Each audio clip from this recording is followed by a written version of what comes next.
Buenos días. Vamos a retomar nuestra sesión sobre Hegel y la filosofía de la historia universal.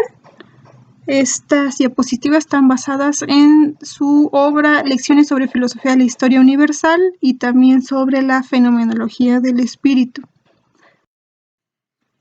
Vamos a revisar rápidamente material que ya habíamos visto la semana pasada en clase. Primero, ubicamos a Hegel dentro de la corriente filosófica del idealismo. Sin embargo, Hegel propone un tipo específico de idealismo, que es el idealismo absoluto, que lo tiene a él como único representante. Para empezar, ¿qué es el idealismo? Vamos a ver su propuesta ontológica y epistemológica, como la ven en la diapositiva. La propuesta ontológica refiere al idealismo como una doctrina filosófica que pone el acento en lo intelectual o espiritual y lo entiende como el fundamento de la realidad.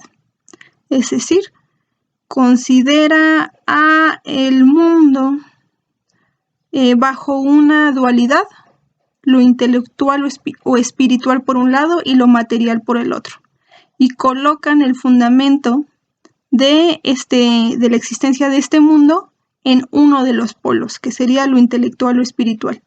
De tal modo que, como lo dice aquí la diapositiva, lo material queda asimilado a la idea o a la conciencia.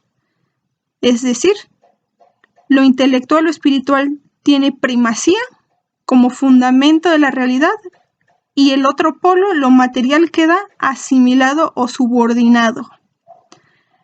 Luego, como dice la diapositiva, reflexión en torno a las ideas, la conciencia, la mente, el sujeto y el pensamiento. Todo esto son temas específicos del idealismo, característicos de su reflexión.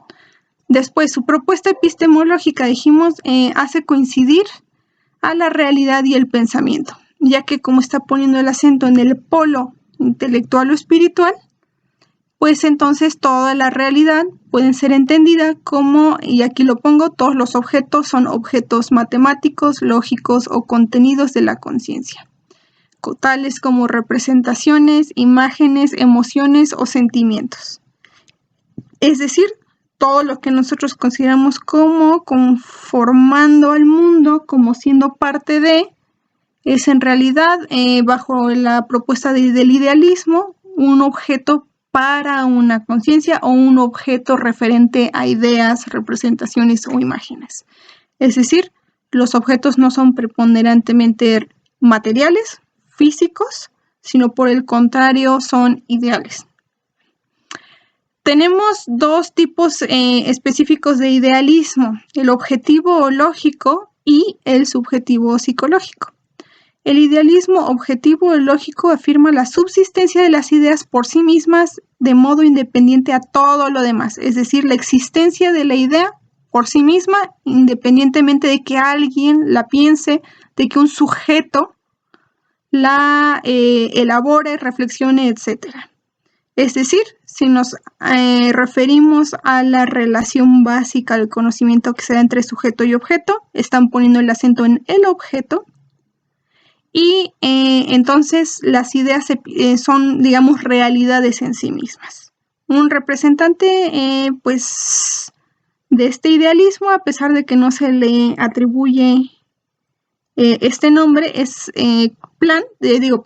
Platón, a pesar de que no se le considera como representante del idealismo objetivo. Recuerden ustedes que su teoría de las ideas precisamente piensa estas como realidades autosuficientes, que constituyen el fundamento de la realidad, y todo lo que nosotros conocemos aquí en el ámbito mundano son solamente representaciones imperfectas de las ideas. Y tenemos también el idealismo subjetivo o psicológico. Como su nombre lo dice, pone el acento en el sujeto, y entonces todas las ideas no van a tener autonomía, sino por el contrario van a ser dependientes o solo van a existir en tanto se están representando en la conciencia de un sujeto.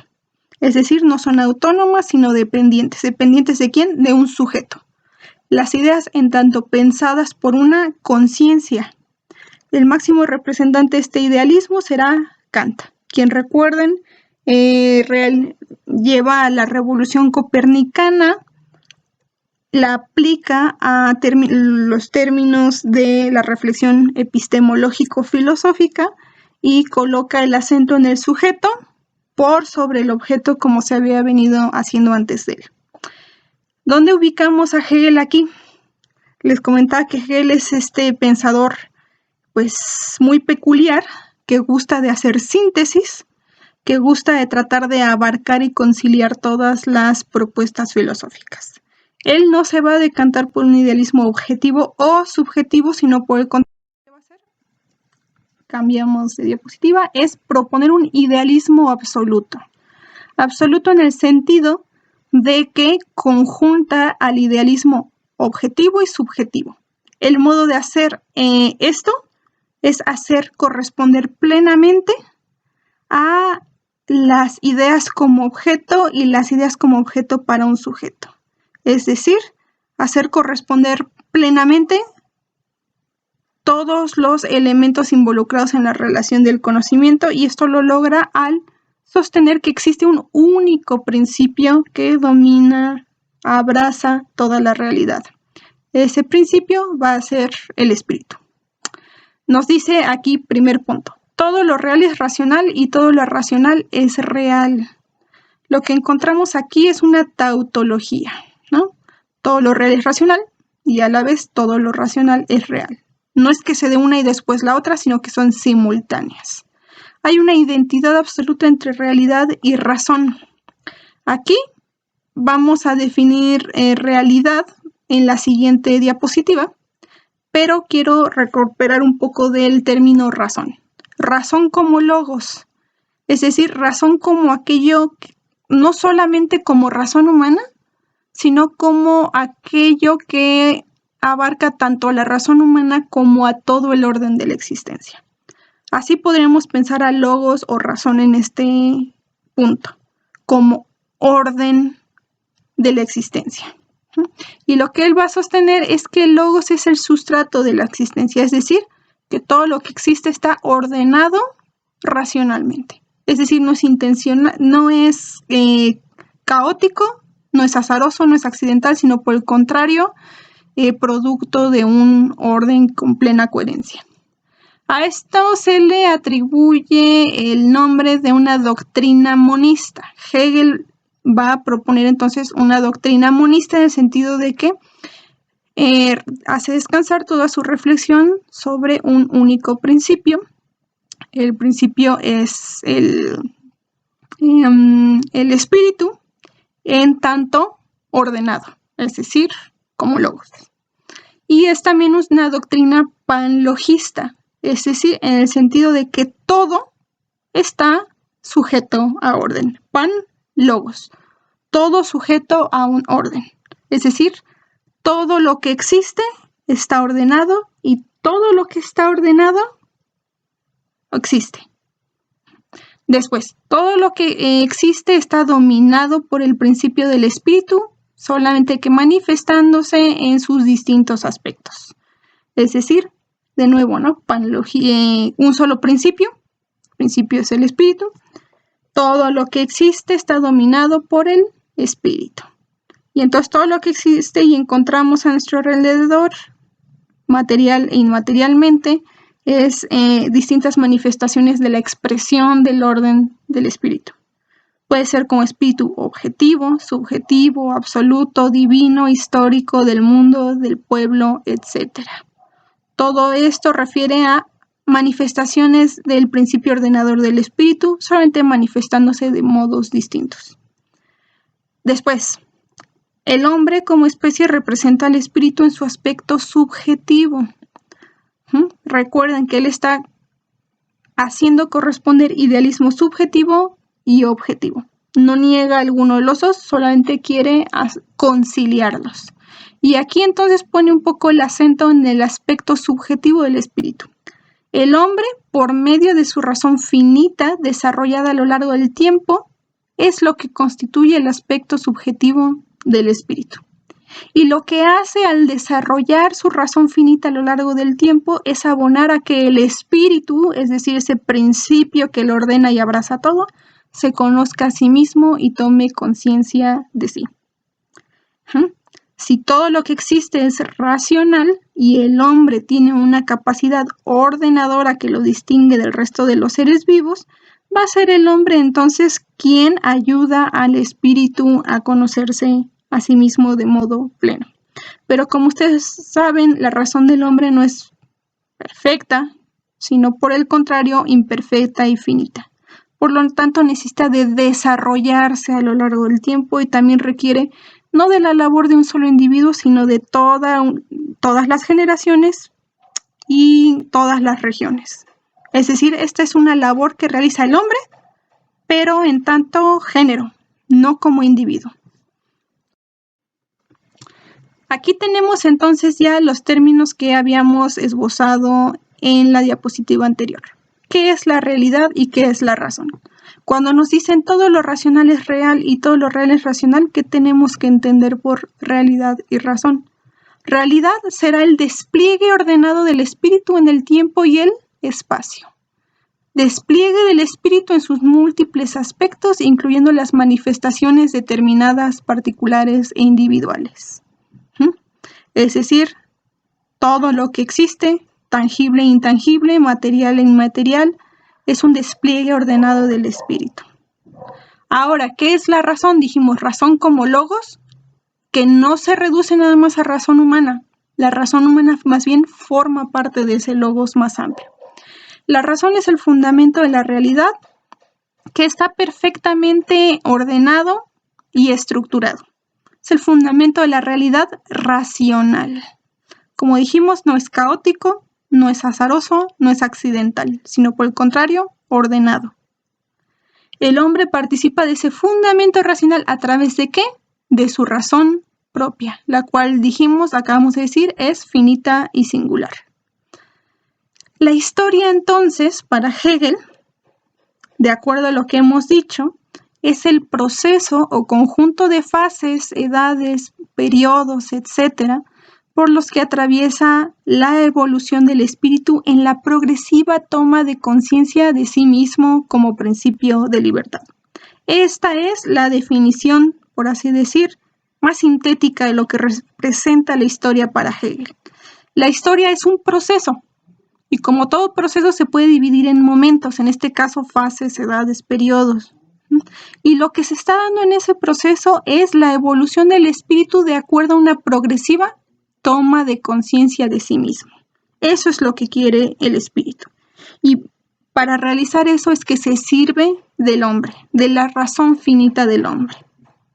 Lo que quiere lograr será entonces tomar conciencia de sí, y cuando toma conciencia de sí, se revela que lo caracteriza, además del orden, es ser un principio de libertad.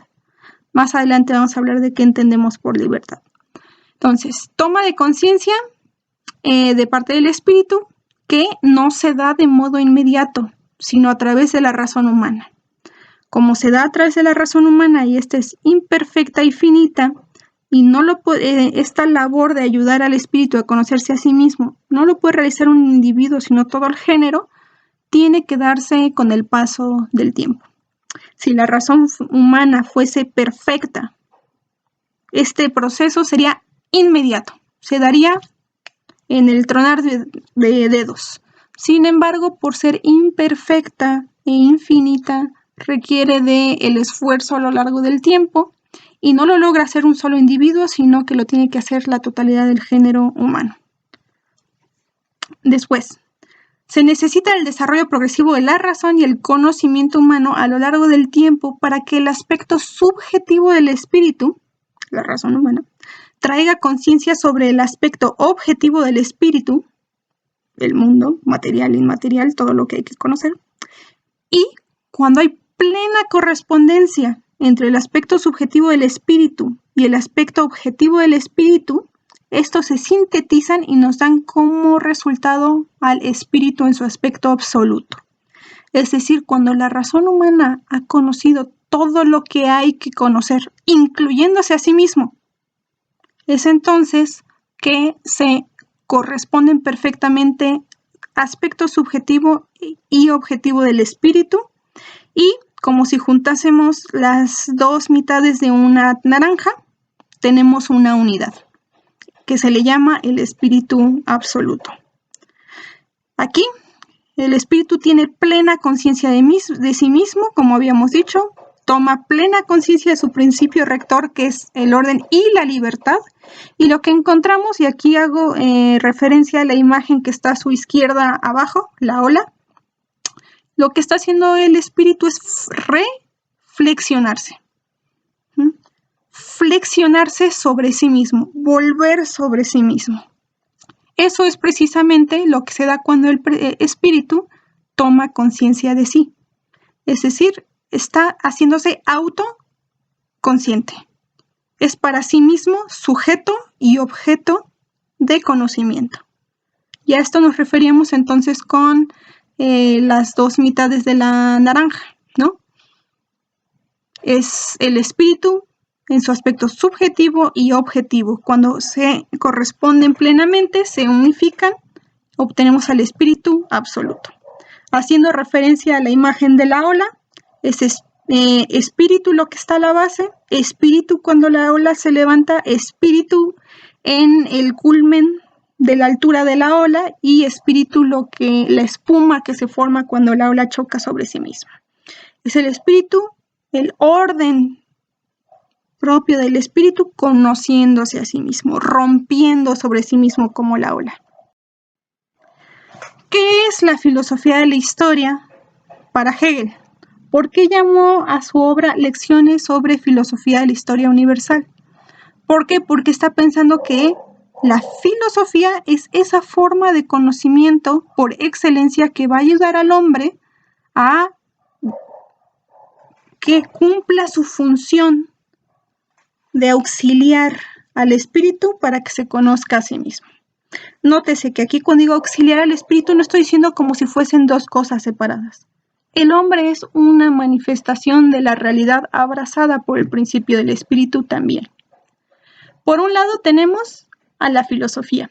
Nos dice aquí, producto de la vida civil humana, actividad racional por antonomasia, que se caracteriza como labor crítica que genera la toma de conciencia sobre todo aquello que produce y rodea al hombre. Es decir, la filosofía es un producto de la vida humana en cuanto ordenada civilmente, de aquello que caracteriza al hombre, que es su capacidad racional, aunque imperfecta, es la expresión más acabada.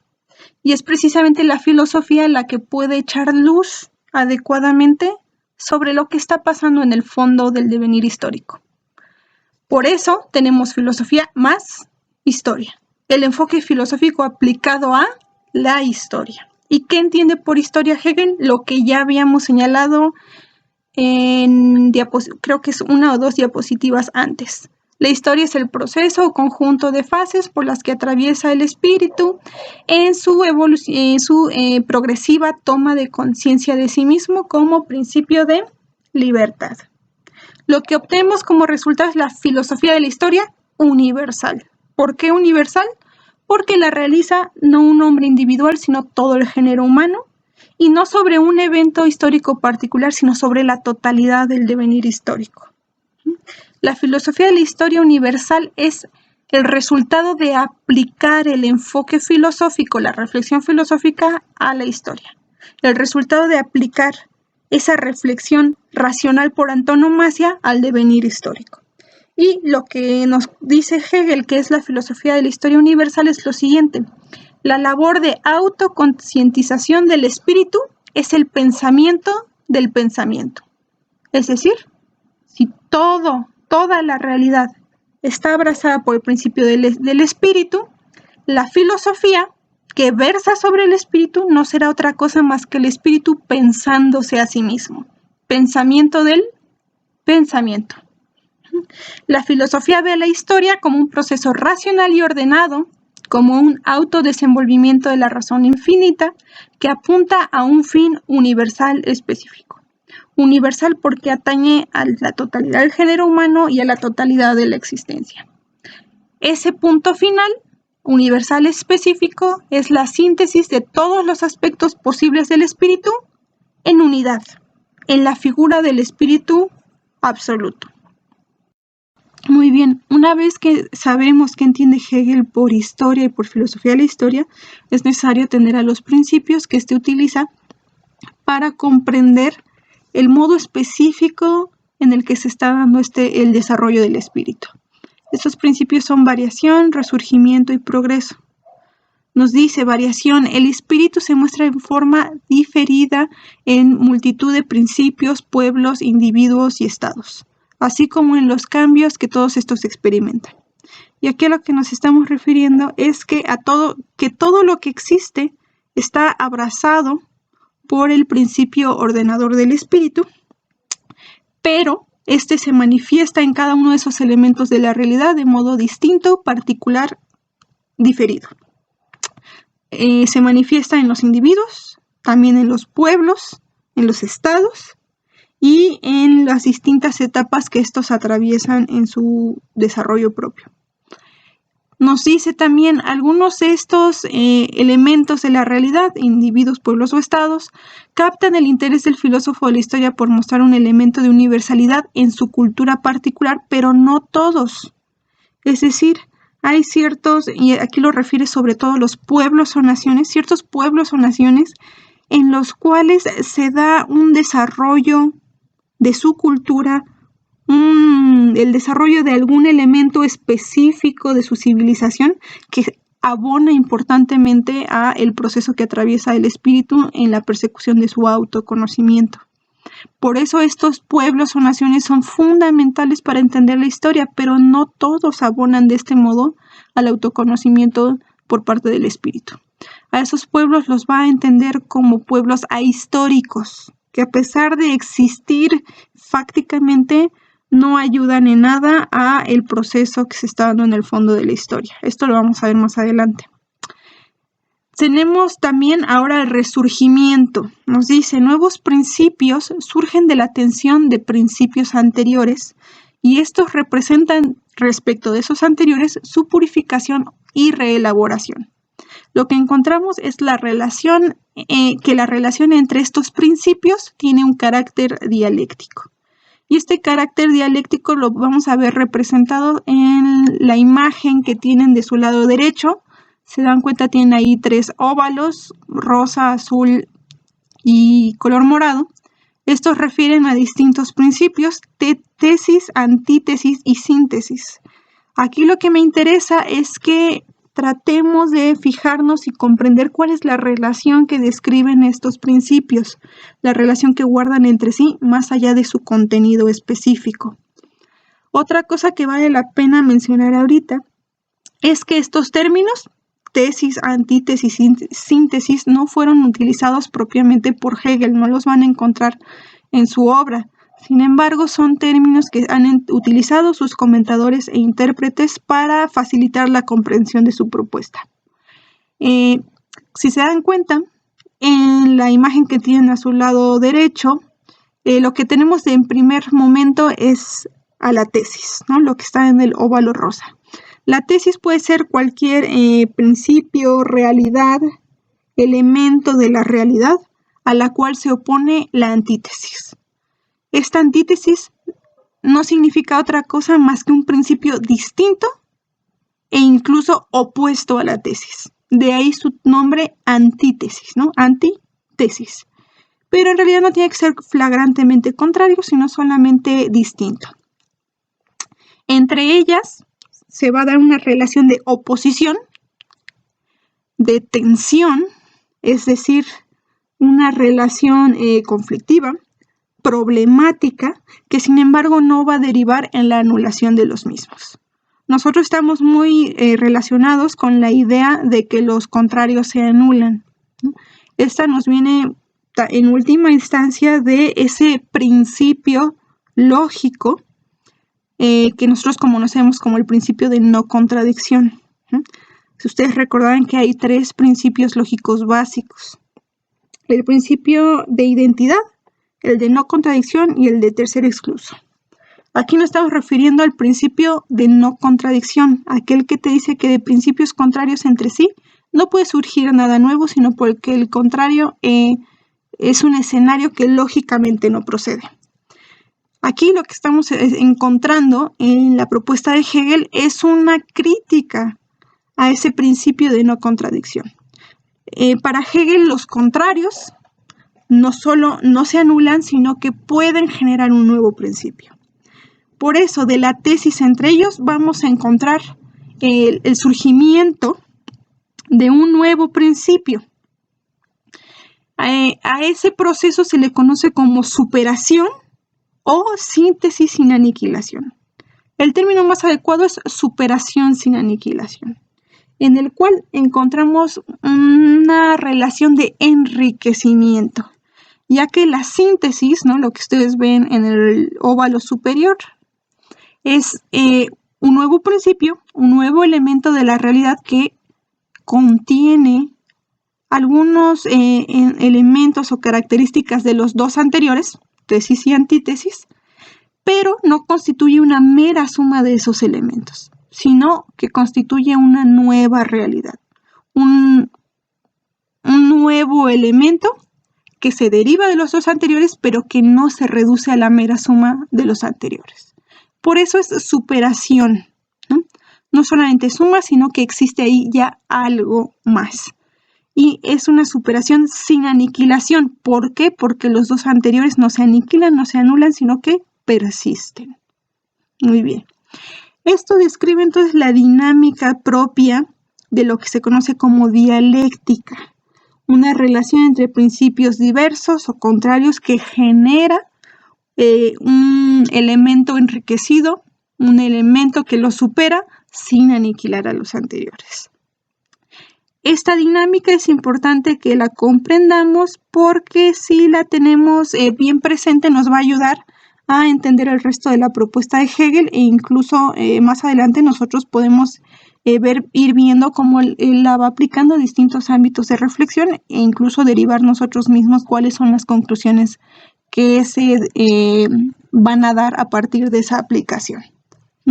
Hasta aquí ténganlo en mente solamente como algo, como dinámica, ¿no? ¿Cuál es la relación que se da?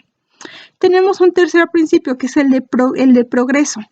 Y el progreso lo está entendiendo Hegel como el avance en el proceso de la autoconcientización del espíritu como principio de libertad. Es decir, progreso en el sentido del avance de respecto a las distintas fases que atraviesa el espíritu en su proceso de autoconcientización y autoconocimiento como principio de libertad. Habíamos dicho anteriormente que la historia era un conjunto de fases, pues el progreso implica, refiere al avance de una fase a otra de aquellas que fueron referidas anteriormente. Nos dice, el progreso se entenderá en la historia como el avance de la ingenuidad natural a la racionalidad crítica y el avance del yo encerrado en su subjetividad a la objetividad de lo universal. Y hasta aquí, este principio, el de progreso, nos queda como algo muy vago. ¿A qué se refiere con ingenuidad natural? ¿A qué se refiere con objetividad de lo universal?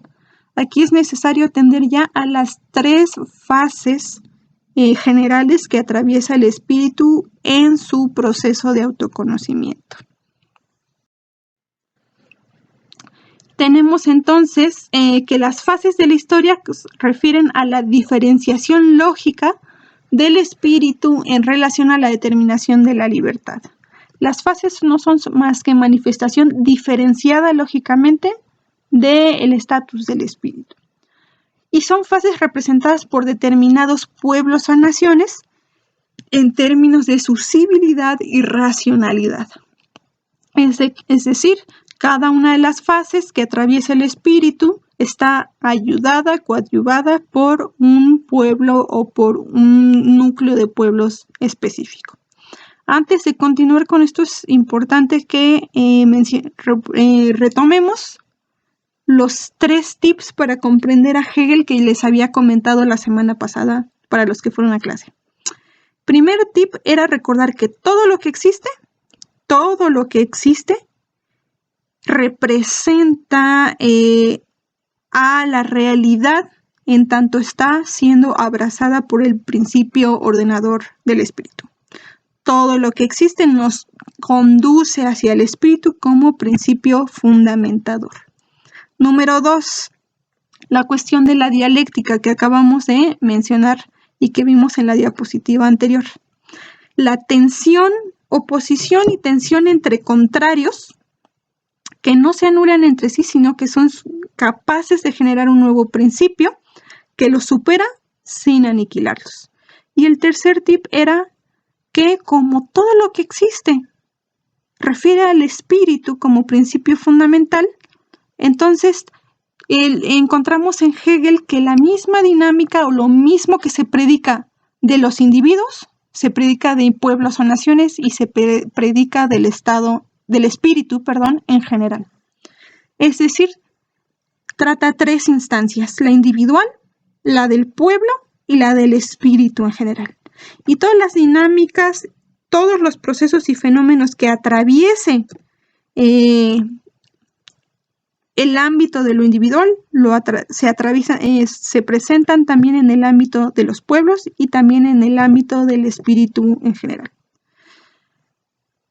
Para tratar las 3 fases que atraviesa el espíritu, las 3 fases de la historia, vamos a ayudarnos sobre todo de la imagen que van a encontrar a su lado izquierdo. Si se fijan, ahí hay una imagen humana encerrada, por así decir, ¿no? en un círculo, y la flecha que se encuentra por encima está representando el quiebre de esa delimitación circular y la apertura del hombre hacia el mundo.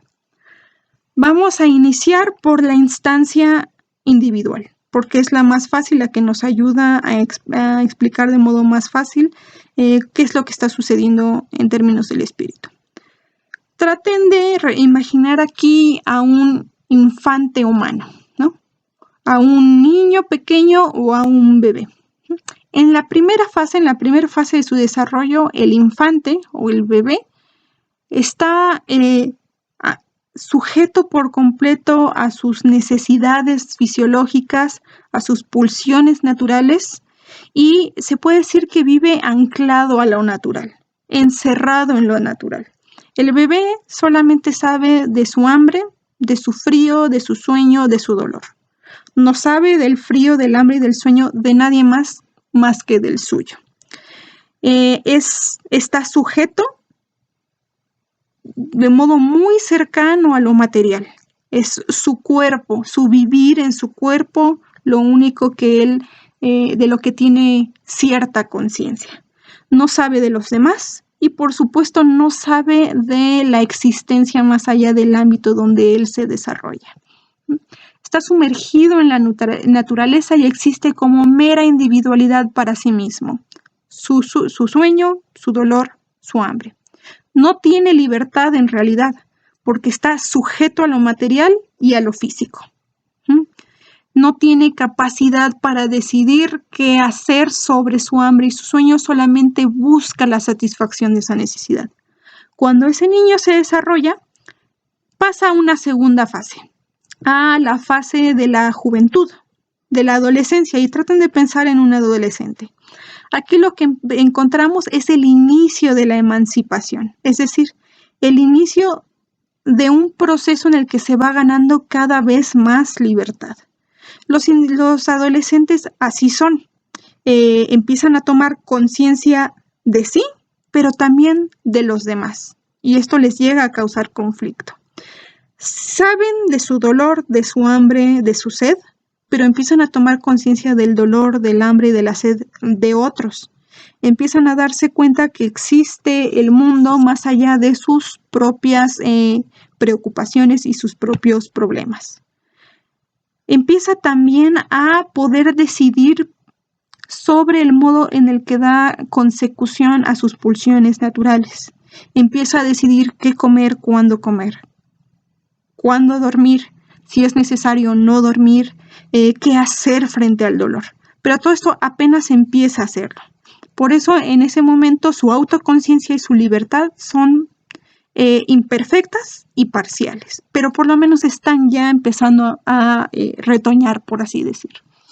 Cuando se sigue desarrollando, llega a la tercera fase, la fase de la madurez, y Hegel utiliza aquí el término de senectud, ¿no? La fase de la senectud, donde encontramos a el hombre maduro, que ustedes piénsenlo respecto de un ser humano maduro, que como los que conocen, como los que ustedes son, que son seres responsables, autoconscientes, que son que se preocupan del mundo más allá del ámbito inmediato de su propia acción y de sus propias problemáticas.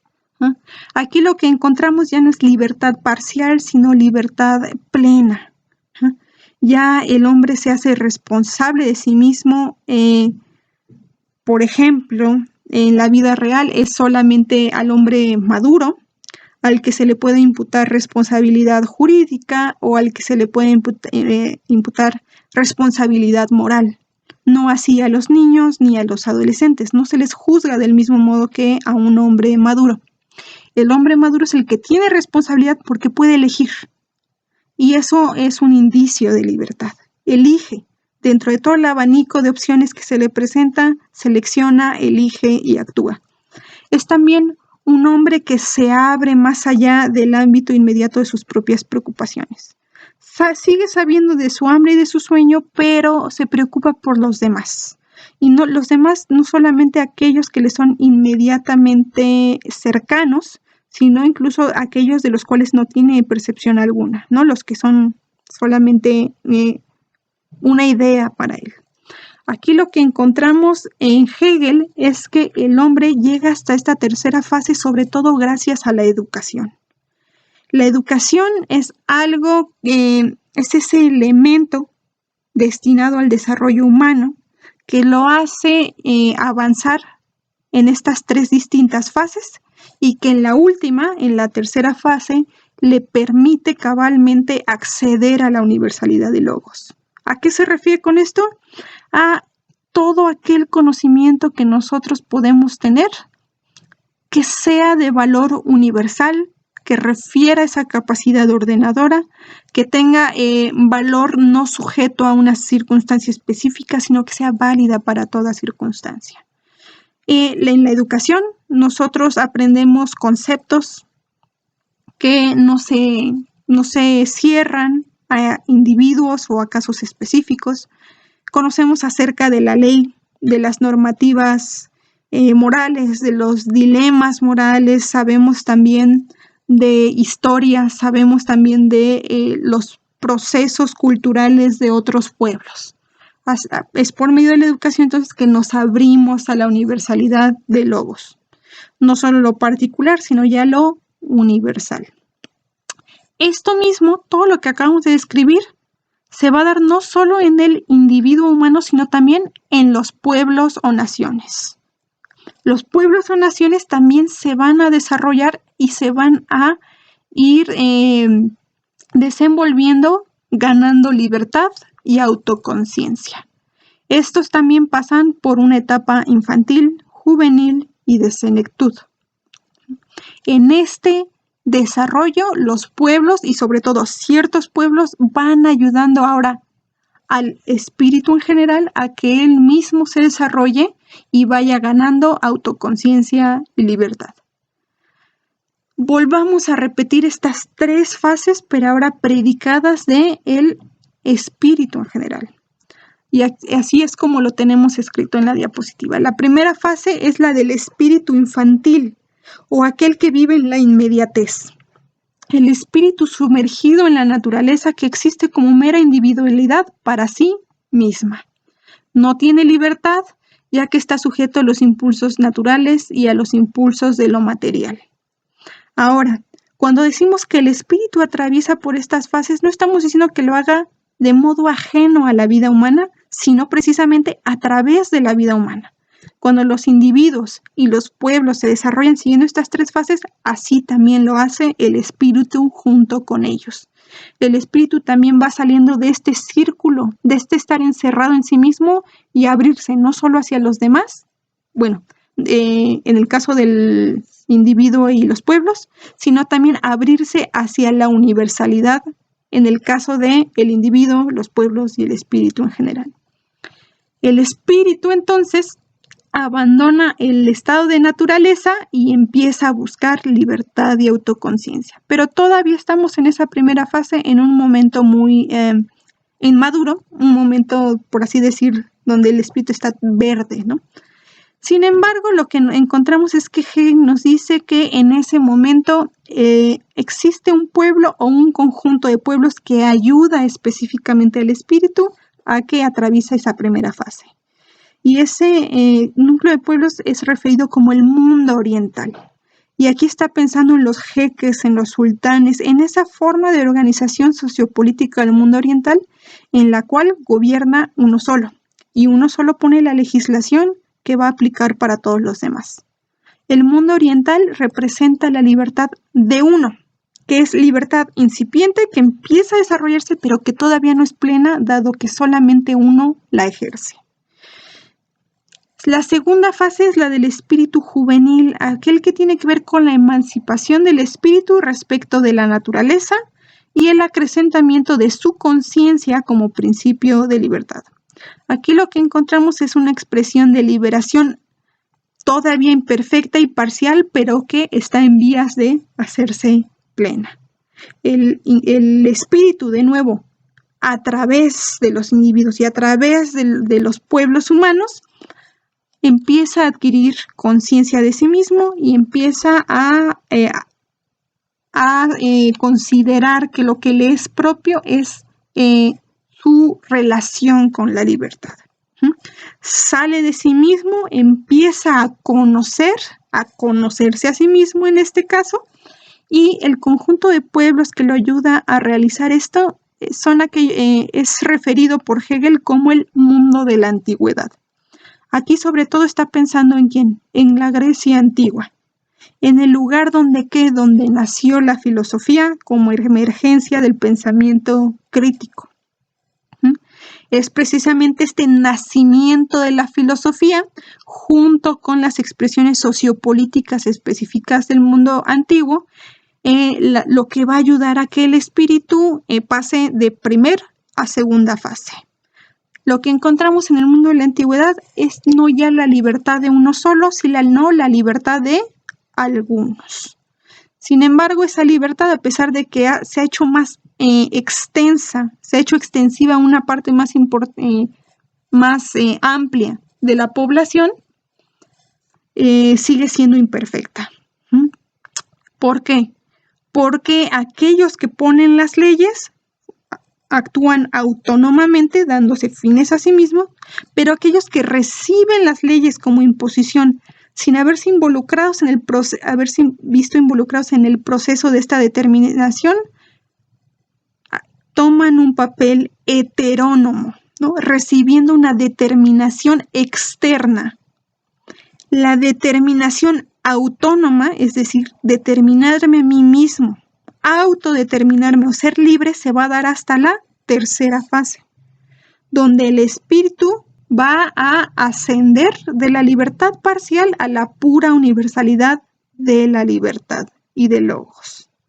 Es decir, va a abandonar a la individualidad y se va a sumergir por completo en la universalidad del logos, va a tomar plena conciencia de sí y a desplegarse plenamente en cuanto a la libertad. Ya no se va a dar aquí la libertad de uno solo, ni la libertad de algunos, sino la libertad de todos. Es decir, todos van a estar involucrados en el proceso de determinación de las leyes. Todos son creadores de las leyes, pero también receptores de las mismas. De tal modo, no se sujetan a una determinación externa, sino que se autodeterminan y permanecen siendo libres. El pueblo específico donde se da este culmen, nos dice, es precisamente en la época germánica cristiana. Es decir, en el pueblo germano en la época específica en la que estaba plenamente asociado culturalmente con el cristianismo. Esto lo vamos a ver más adelante. Antes de avanzar, es necesario tratar la idea de espíritu del pueblo. Estamos aquí moviéndonos entonces en la segunda instancia. Recuerden, primera individuo, segunda pueblo o nación, tercera espíritu en general. Estamos en la segunda, ¿no? En la de los pueblos. El espíritu del pueblo o Volksgeist. Volks, pueblo, Geist, espíritu, el espíritu del pueblo. Aquí a lo que refiere Hegel es a la existencia de cierta personalidad de cada pueblo. Un espíritu propio característico de cada pueblo que no es otra cosa más que la manifestación particular del espíritu en cada pueblo o comunidad.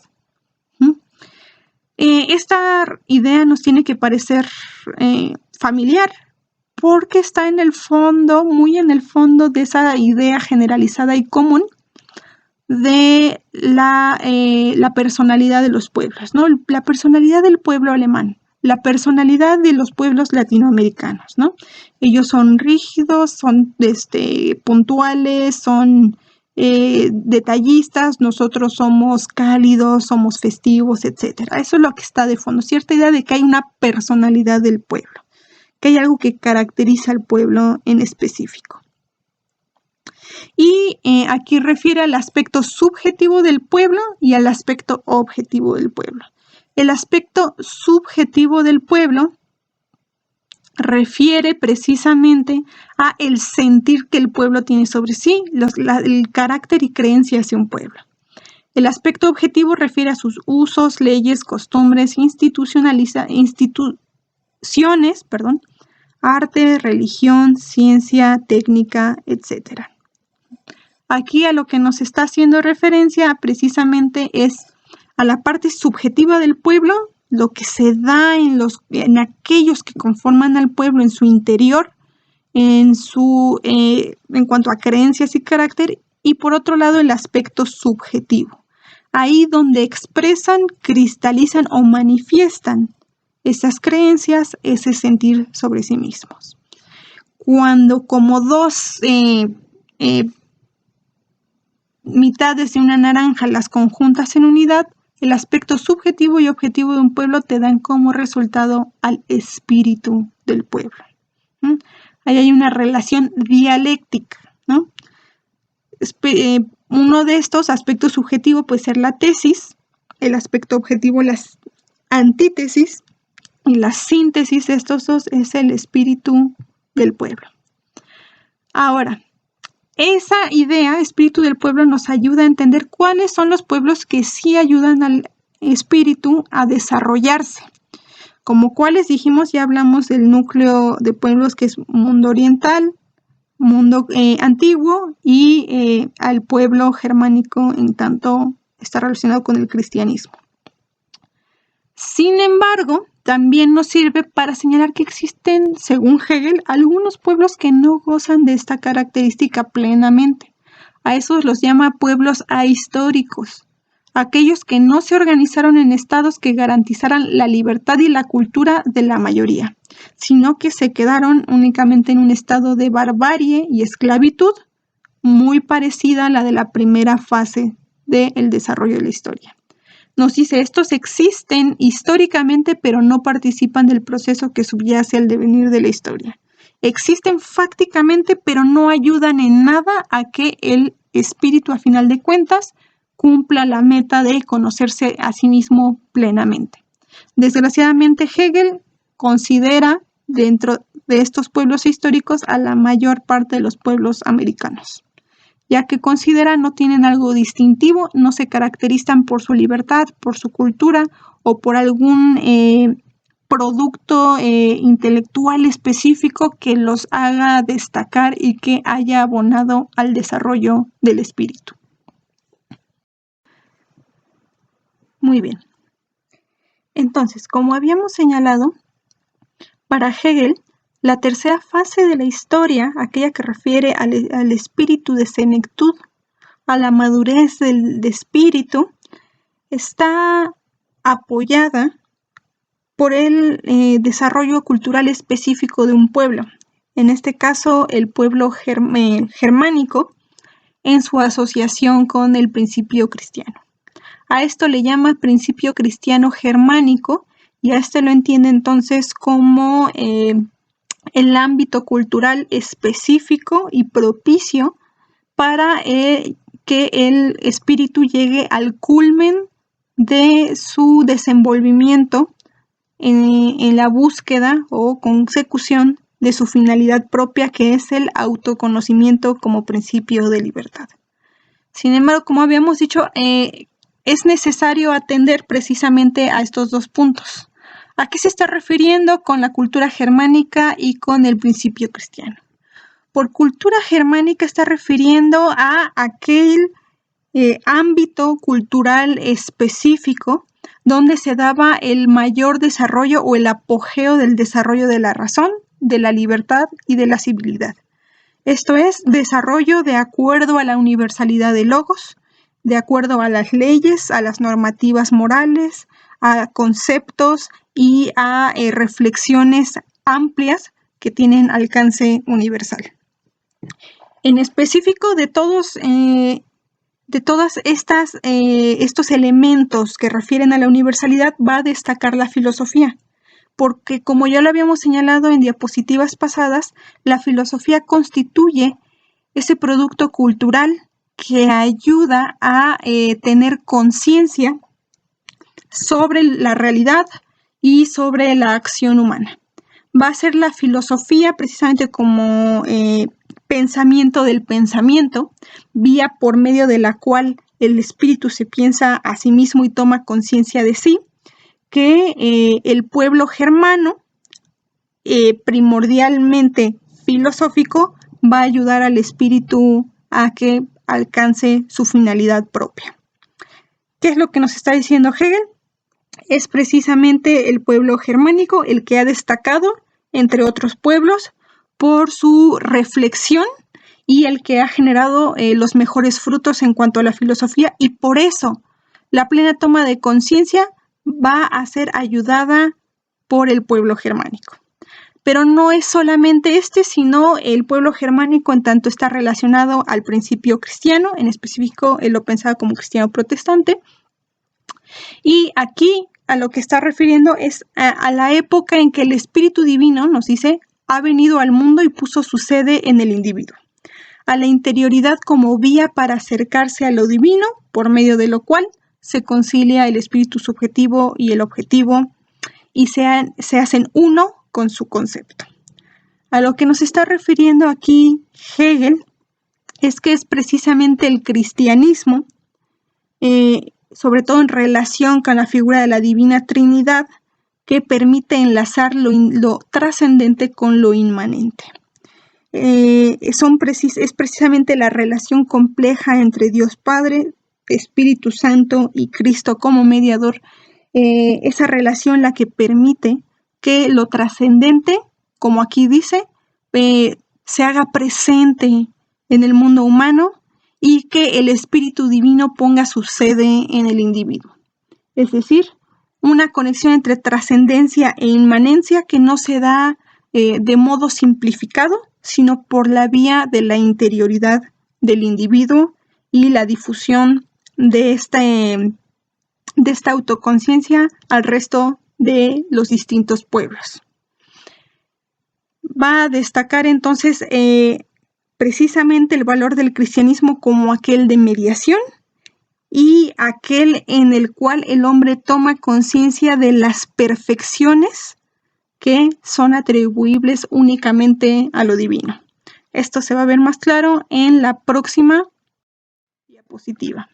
Aquí es entonces donde estamos hablando del fin propio de la historia. Ya hemos hablado de la historia, filosofía de la historia, las fases que conforman a la historia, pero ahora, ¿cuál es el punto final al que se dirigen?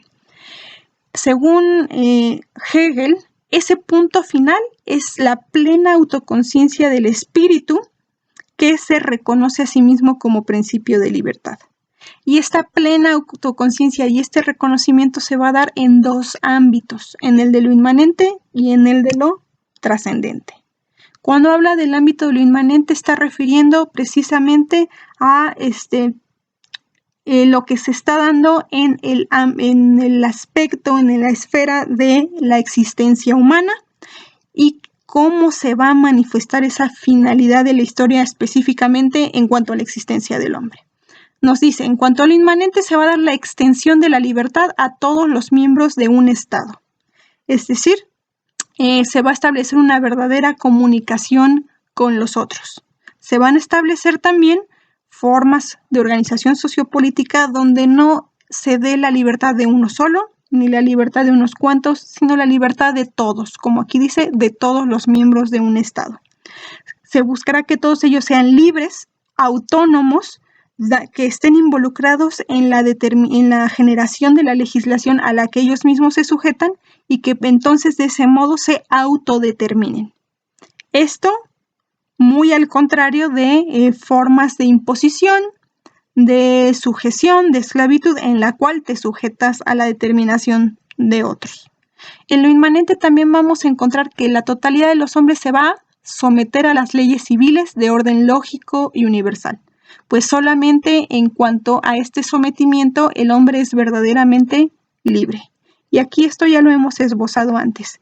Es precisamente la ley, la normativa, la pauta, el imperativo lo que hace al hombre verdaderamente libre cuando él ha estado involucrado justo en la generación de esa determinación.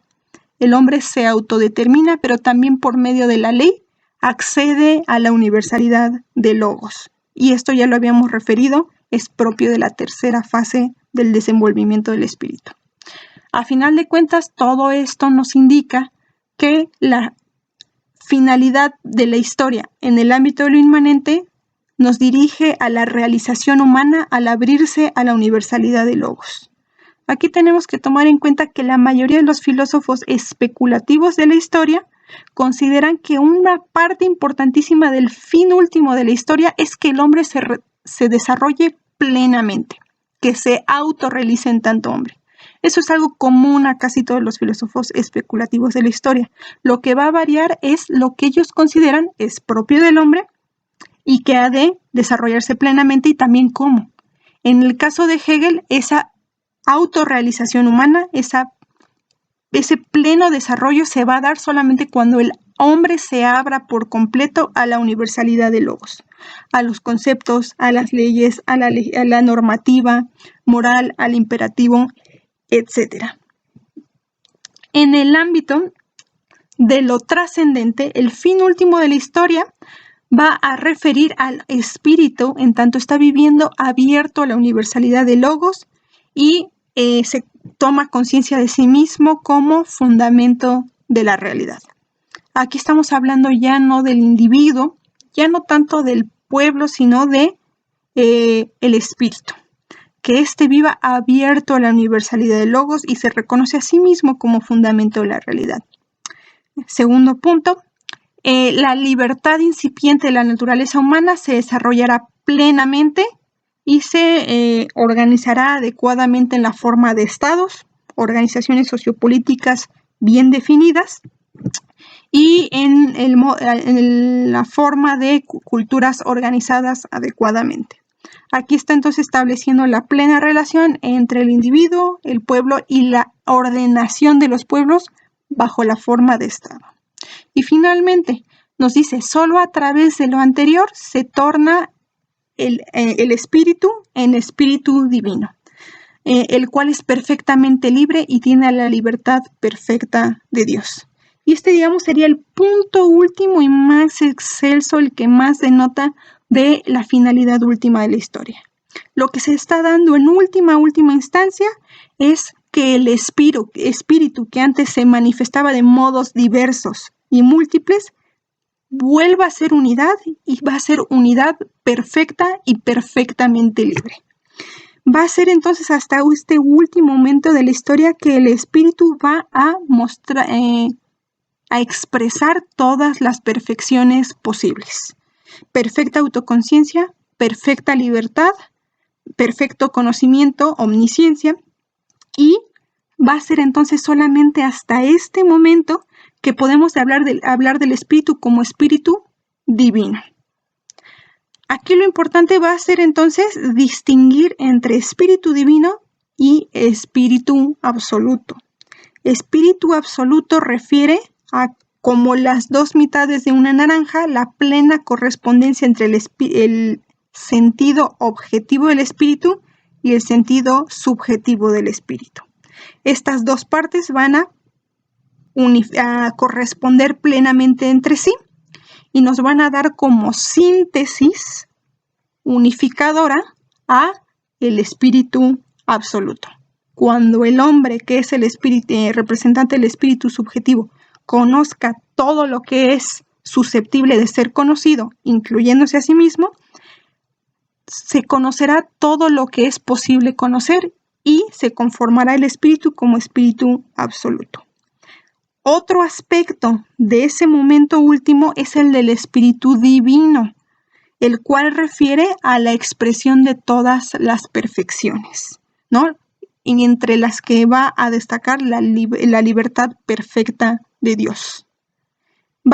Estamos refiriendo aquí al mismo momento, el mismo momento en el que el espíritu se perfecciona y se unifica, solamente que referimos el término espíritu absoluto al pleno reconocimiento entre sí de lo subjetivo y objetivo, y utilizamos el término espíritu divino para referir todas sus perfecciones, ya que todas estas perfecciones solamente se predican del espíritu en tanto espíritu divino. Antes de que se manifiesten plenamente esas perfecciones, no podemos hablar del espíritu en tanto espíritu divino. Muy bien, hasta aquí llegamos con el tema de esta semana, que es Hegel y la filosofía de la historia universal. Se van a dar cuenta que hay ciertos paralelismos, por ejemplo, con San Agustín, cuando también habla de el fin de la historia en su aspecto inmanente y trascendente, y que están plenamente relacionados entre sí. Van a encontrar también paralelismos tal vez con Kant, cuando refiere que la facultad que distingue el hombre entre el resto de los seres naturales es la razón, pero también van a encontrar cuestiones muy importantes y son distintivas, privativas de Hegel, como el afán sintético de no dejar fuera ningún elemento de la realidad, sino todo integrarlo a una explicación unitaria y totalizante de la realidad. Recuerden entonces también estos 3 tips que les comento para comprender a Hegel y ténganlo siempre a la mano.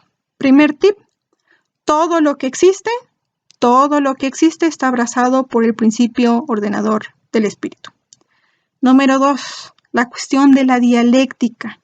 Tensión entre principios distintos, incluso opuestos, tesis, síntesis, no se anulan entre sí, sino que pueden dar lugar a un nuevo principio, síntesis, que los supera sin aniquilar a los anteriores.